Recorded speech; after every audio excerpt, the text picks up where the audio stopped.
Big warning, not every veggie is good for your heart. You heard that right. Some vegetables that seem super healthy might actually be putting quiet stress on your body, especially after age 60. We're not talking about junk food. We're talking about foods that might be sitting in your fridge right now. Welcome to the Senior Healthcare Podcast, where today's episode is one you don't want to skip. Heart doctors are now warning older adults to cut back on 5 common vegetables. Why? Because new research and real-life experience show these foods might raise blood pressure, trigger inflammation, or mess with your energy. We are ready to walk you through everything, step by step, story by story. And if you're here, thank you for being part of this community. For those watching, take a second to support the podcast. Hit that like button, subscribe to the channel, and turn on notifications. That way you won't miss any future episodes that could help you feel better and live longer. Now, let's dive in, because the first veggie on this list is one most people think is totally safe, and that's where the trouble begins. Okay, let's unpack this.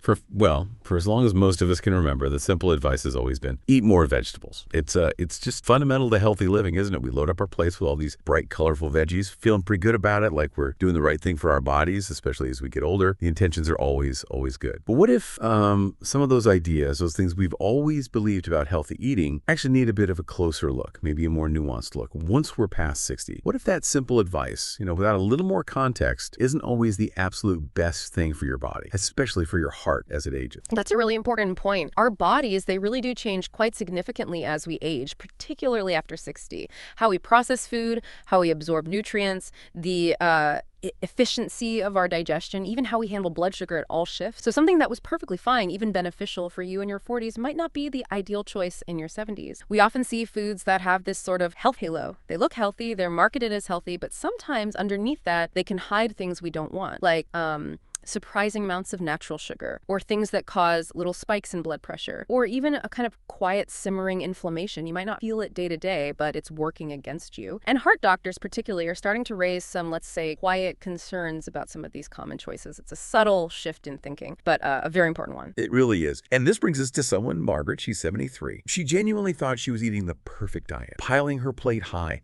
with what she thought were the best veggies, sweet carrots, corn, even canned peas sometimes for convenience.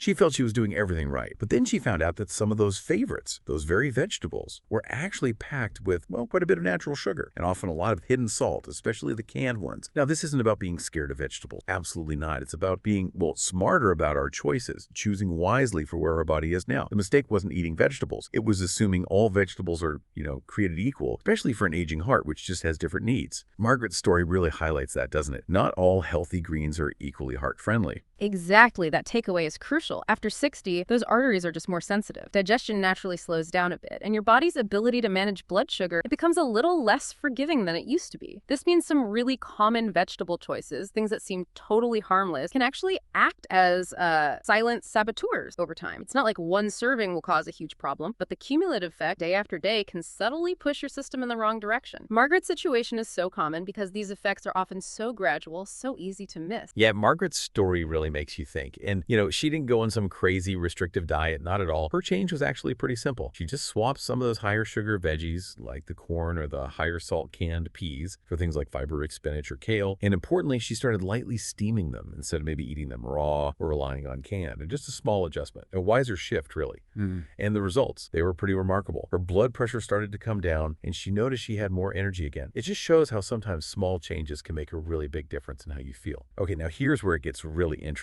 and maybe a bit surprising for some folks. Let's talk about Gerald, 68. He absolutely loved tomatoes, grew them himself, put them in practically everything. But then he started getting this persistent chest tightness, and his joints were aching, just wouldn't stop. When he mentioned it to his doctor, the doctor asked him something totally unexpected. How often are you eating nightshades? I was like, nightshades? What are those? I have to admit, I hadn't really heard much about that connection either. Right. Nightshades are a specific family of vegetables. They include some real favorites, tomatoes, of course, but also eggplants, bell peppers, and interestingly, white potatoes. Now, for some older adults, and it's really important to stress, it's not everyone, the natural compounds in these plants, called alkaloids, can quietly trigger a bit of inflammation. This might show up as stiffness or aches in the joints, or potentially inflammation in the lining of blood vessels, too. It's not an allergy, not like you get hives or feel sick stomach immediately. It's more of a subtle, low-grade irritation that can happen as the body ages and systems become maybe a little more sensitive.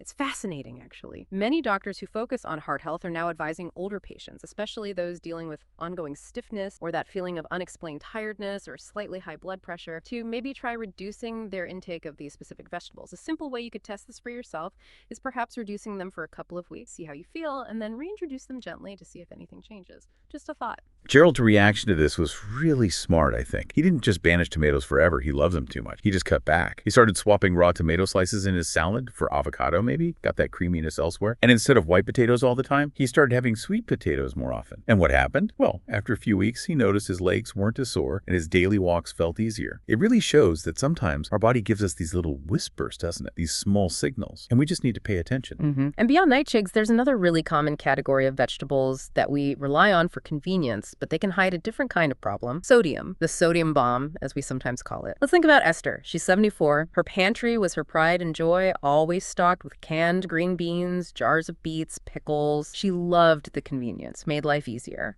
Absolutely. Convenience is key, isn't it? But then, at a routine checkup, Esther's doctor noticed her blood pressure was creeping up. And the surprising part, the doctor didn't just talk about the salt shaker on her table. He actually pointed towards her can opener. It's something we often don't think about. But many canned vegetables, and pickled ones too, are absolutely loaded with sodium. Like you mentioned, just half a cup of canned spinach can have over 300 milligrams. And let's be honest, who eats just half a cup? The veggie itself is fine, but it's swimming in that salty brine. It's like these invisible pressure tricks quietly working against heart health. How exactly does that extra salt cause the pressure to go up? That's a great question.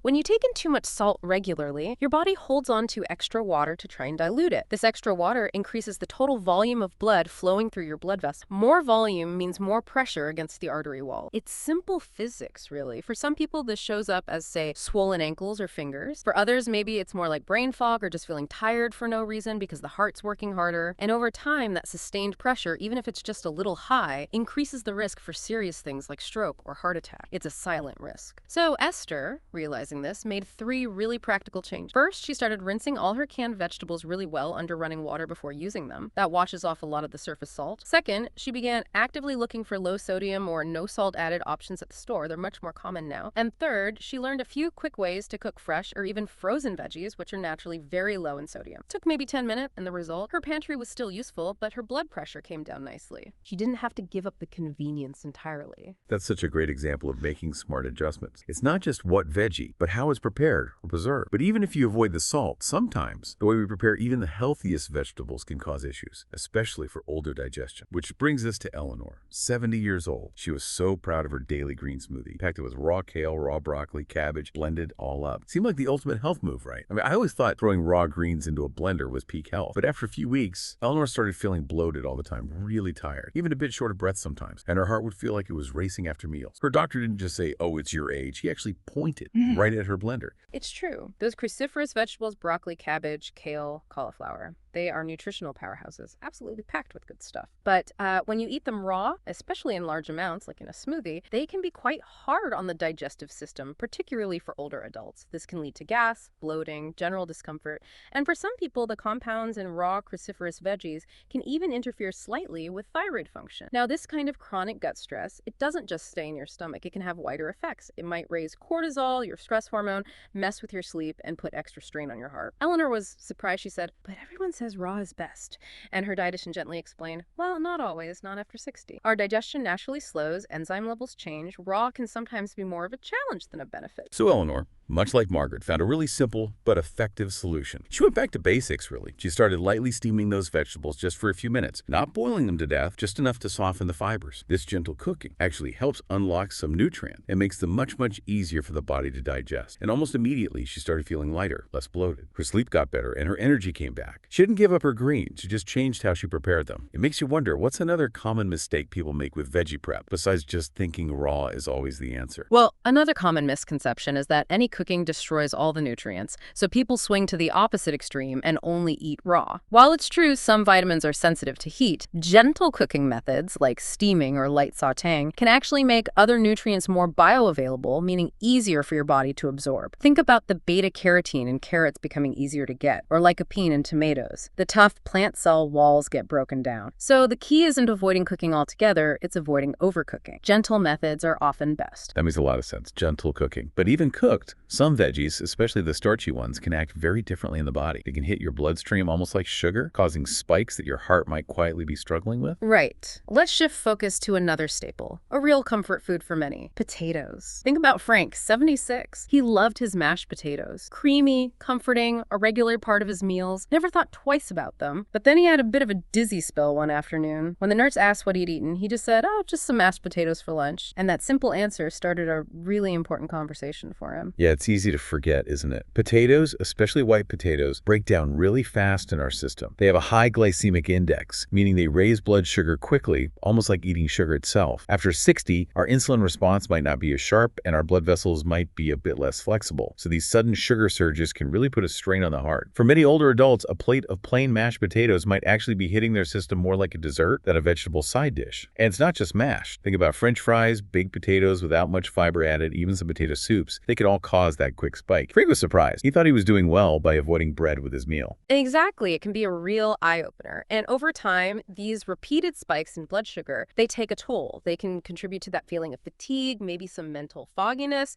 and they put continuous, unnecessary pressure on arteries that might already be dealing with other issues like cholesterol buildup. For someone who's perhaps borderline diabetic or already managing high cholesterol, these frequent sugar surges are particularly something to be mindful of. It's that cumulative effect again. So what did Frank do? Did he have to give up his beloved mashed potatoes? Nope. He just made a couple of smart tweaks. First, he started adding fiber right into his potato dishes, maybe mixing in some peas or serving them alongside leafy greens or beans. Fiber helps slow down sugar absorption. And second, he started mixing it up. Sometimes white potatoes, but other times sweet potatoes, which affect blood sugar more slowly, or even trying cauliflower mash for that creamy texture without the sugar hit. It was still comforting, still satisfying, but it became a much gentler experience for his body. He kept the tradition, but made it heart supportive. Now, all this information, it can feel a bit overwhelming, can it? Let's think about Clara, 81. She heard so much conflicting diet advice over the years. What's good, what's bad? Changed all the time. It's just exhausting. She felt worried about making the wrong choice constantly, but then her grandson helped her see it differently. He said something really kind and simple. Grandma, it's not about fear.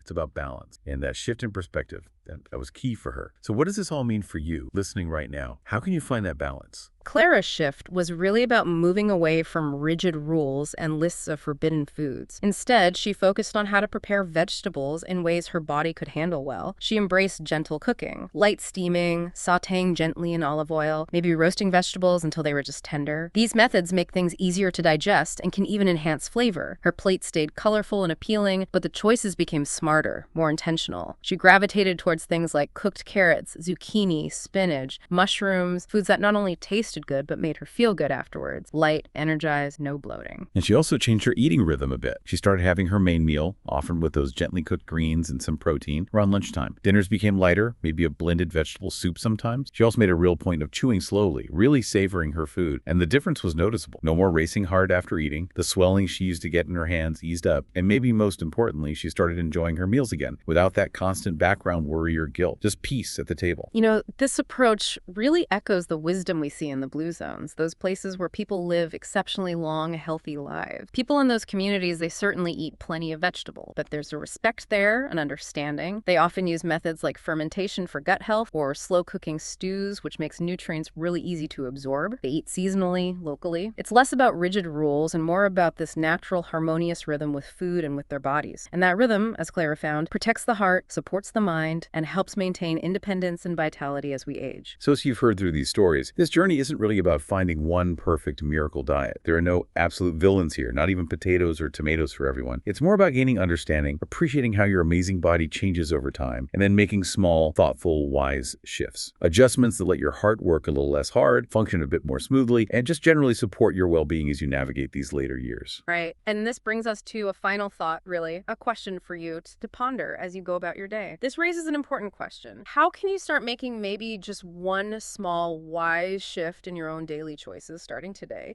that lets your body, especially your heart, breathe just a little easier? Maybe it's rinsing those canned beans. Maybe it's trying steamed broccoli instead of raw for a week. Maybe it's adding some greens alongside your potato. We really encourage you to think about your own habits with a gentle curiosity, not judgment, just curiosity. Because understanding and respecting your body's changing needs as you age, well, that's a truly powerful act of self-care.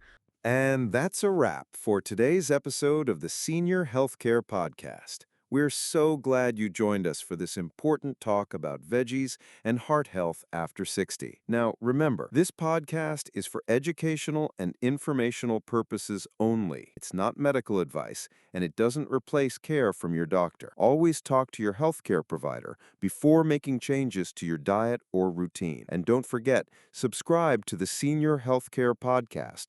Hit that notification bell and stay with us as we bring you more simple, science-backed tips to help you feel your best every day.